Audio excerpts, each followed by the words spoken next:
Assalamualaikum warahmatullahi wabarakatuh. Jumpa lagi dengan saya Mardia dalam pelajaran karya ilmiah bersama channel YouTube-nya MTS Surya Buana Malang Matsa Surba. Pada pertemuan kali ini saya akan membahas tentang kisi PAS, karya ilmiah semester ganjil untuk kelas 9. Sebelum saya bahas mengenai kisi-kisinya, marilah kita awali dengan doa bersama-sama. A'udzubillahi minasyaitonirrajim. Bismillahirrahmanirrahim. Raditu billahi rabba wa bil islami dina wa bi Muhammadin nabiyya wa rasula. Rabbi zidni ilma warzuqni fahma waj'alni min ibadikas sholihin. Amin. Nah, mari kita mulai pelajaran ini. Kita awali dengan tujuan daripada pembelajaran kali ini. Adapun tujuan dari pembelajaran kisi PAS kali ini adalah 1. Tetap menerapkan surat Al-Alaq ayat 1, yaitu Iqra, bacalah ayat Allah yang tercipta dan yang tertulis, terutama yang tercipta untuk diterapkan pada pelajaran karya ilmiah dan merupakan bagian dari triple R kita, yaitu religi. Tujuan yang kedua adalah diharapkan siswa mampu mengerjakan soal PAS KIR dengan benar. Adapun PAS kita nanti ada 50 soal yang semuanya adalah multiple choice. Kalian pilih jawaban yang paling tepat.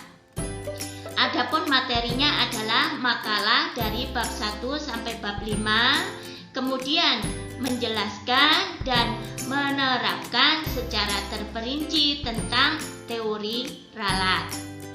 Adapun isi dari bab 1 yaitu pendahuluan. Pendahuluan ini sudah saya jelaskan dari kelas 7 dan kelas 8. Sekarang saya ulang lagi, yaitu berisi tentang latar belakang. Latar belakang ini adalah alasan pemilihan ide. Kemudian ada rumusan masalah, tujuan dari penelitian, dan manfaat dari penelitian yang kita lakukan. Bab 2 pada makalah membahas tentang kajian pustaka atau kajian teori yang kita peroleh dari beberapa sumber. Boleh dari koran, dari majalah, dari buku cetak, dari jurnal ilmiah, atau dari internet dengan sumber-sumber yang terpercaya. Cara menulisnya di sana ada sumber 1, sumber 2, sumber 3, dan lain sebagainya, di mana setiap sumber ini harus dijelaskan siapa penulisnya, kemudian tahun berapa buku itu terbit, dan halaman berapa yang telah kita kutip. Apapun sumbernya harus lengkap dan terperinci. Sedangkan bab 3 mempelajari tentang metodologi penelitian. Di sana nanti kita membahas tentang metodologi itu adalah langkah-langkah penelitian yang kita lakukan, ada waktu dan tempat, ada alat dan bahan, langkah-langkah penelitiannya seperti apa, dan data hasil penelitian yang kita peroleh seperti apa. Adapun tercantum dalam metodologi ada metode yang akan kita gunakan. Apa itu metode? Yaitu cara yang akan kita gunakan dalam meneliti. Misalnya ada perancangan, ada desain, ada metode kristalisasi, sublimasi, kemudian asam basa, dan lain sebagainya sesuai dengan idenya masing-masing. Beda dari metode dan metodologi sudah saya jelaskan juga. Kalau metodologi itu adalah langkah-langkah penelitian, sedangkan metode adalah cara meneliti yang kita gunakan. Waktu dan tempat penelitian di mana, kapan, harus lengkap. Kemudian alat dan bahannya apa saja juga harus dicantumkan. Baik bahan itu sudah tersedia ataupun bahan itu masih harus membeli. Semuanya harus dijelaskan secara lengkap dan terperinci. Kemudian bagian yang ketiga ada langkah-langkah penelitian di mana langkah-langkah penelitian ini harus menggunakan bahasa Indonesia dengan kalimat aktif, bukan kalimat pasif. Kalimat aktif biasanya berawalan me, artinya kita yang melakukan pekerjaan itu, kita yang meneliti. Kalau kalimat pasif biasanya orang lain yang meneliti, jadi berupa kalimat perintah. Lalu ada hasil penelitian, yaitu hasil yang kita peroleh selama meneliti, boleh berupa gambar, tabel, ataupun grafik. Analisa hasil penelitian tercantum pada bab 4. Bagian bab 4 ini berisi tentang data penelitian dan analisa yang kita gunakan. Misalnya kita menggunakan teori ralat, maka kita masukkan bagian B-nya adalah teori ralat. Sedangkan bagian A, data penelitian, dapat kita copy paste dari bab 3 bagian yang D. Lalu bagian B-nya kita urai tentang teori ralat dari data A.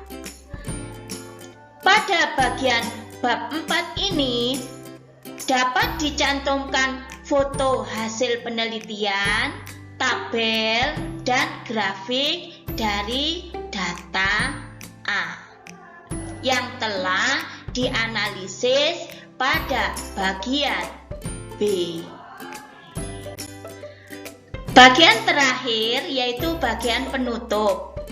Bagian penutup ini berisi tentang kesimpulan dan saran. Kesimpulan dapat diambilkan dari mulai latar belakang, rumusan masalah, tujuan, manfaat, kajian teori pendukung, metodologi, analisa hasil penelitian yang dirangkum secara terperinci, jelas, ringkas, dan lugas.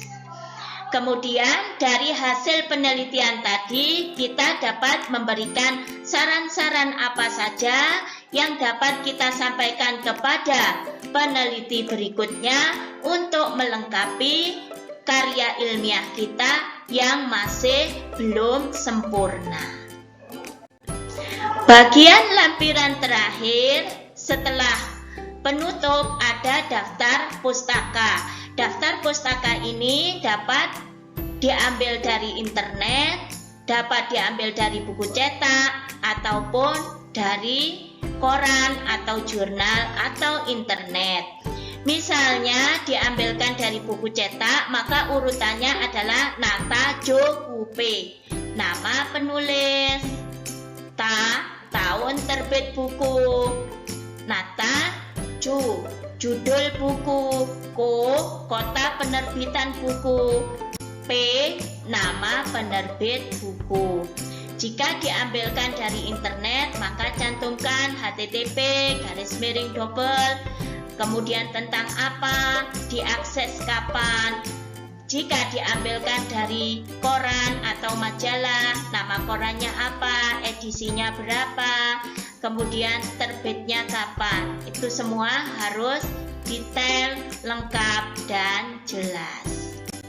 Bagian berikutnya saya akan mengurai sedikit tentang teori ralat, karena pada soal-soal kali ini teori ralat juga akan saya berikan beberapa perhitungan yang harus kalian coba untuk meralatnya. Teori ralat pengertiannya sudah kita pelajari, yaitu teori yang kita pelajari karena dalam eksperimen selalu ada ketidakpastian pengukuran yang belum tentu benar, belum tentu terperinci, sehingga perlu diralat. Setiap penglihatan mata seseorang selalu berbeda. Ini menyebabkan ketidaktelitian dan ketidakpastian hasil pengukuran. Bagian berikutnya, karena sulit menentukan nilai hasil eksperimen yang benar, maka dibuat interval atau rentangan untuk mendapatkan hasil penelitian terbaik. Untuk SMP ini kita hanya mempelajari pengukuran tunggal secara berulang.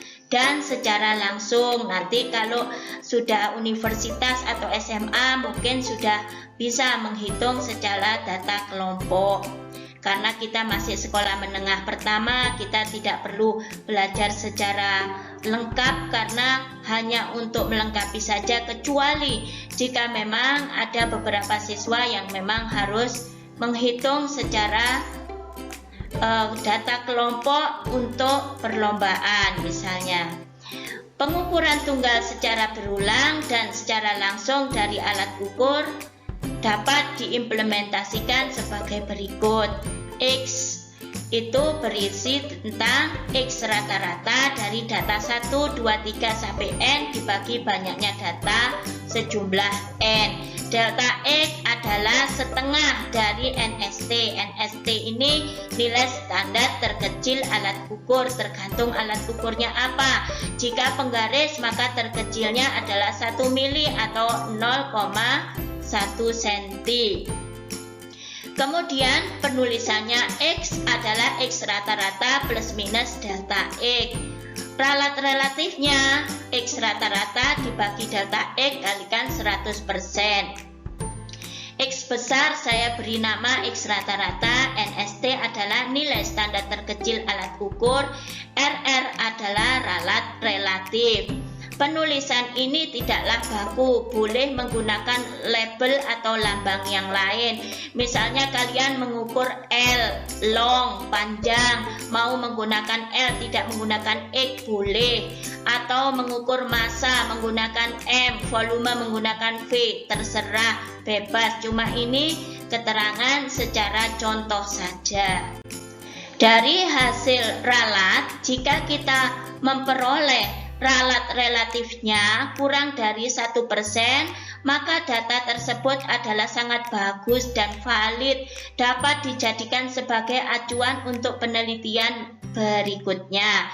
Jika datanya antara 1-10%, maka data tersebut baik, dapat dijadikan acuan juga. Lalu jika RR-nya lebih besar dari 10%, datanya lemah, tetapi dapat dijadikan acuan sebagai penelitian berikutnya. Demikian tadi telah saya sampaikan tentang kisi-kisi PAS, yaitu tentang penulisan makalah dari bab 1 sampai bab 5 dan perincian penggunaan teori ralat. Silahkan dipelajari kembali berdasarkan keterangan saya yang ada pada YouTube maupun pada video yang saya share pada Google Classroom atau pada PowerPoint dan catatan-catatan yang telah saya berikan. Semoga hari kalian dalam PAS sangat penuh semangat dan mendapatkan prestasi tertinggi. Walaupun kita belajar dari jarak jauh, tetapi hati kita tetap sambung dan terus berprestasi tinggi untuk memperoleh kesuksesan ke depan. Akhirul kalam, hari ini cukup. Alhamdulillah.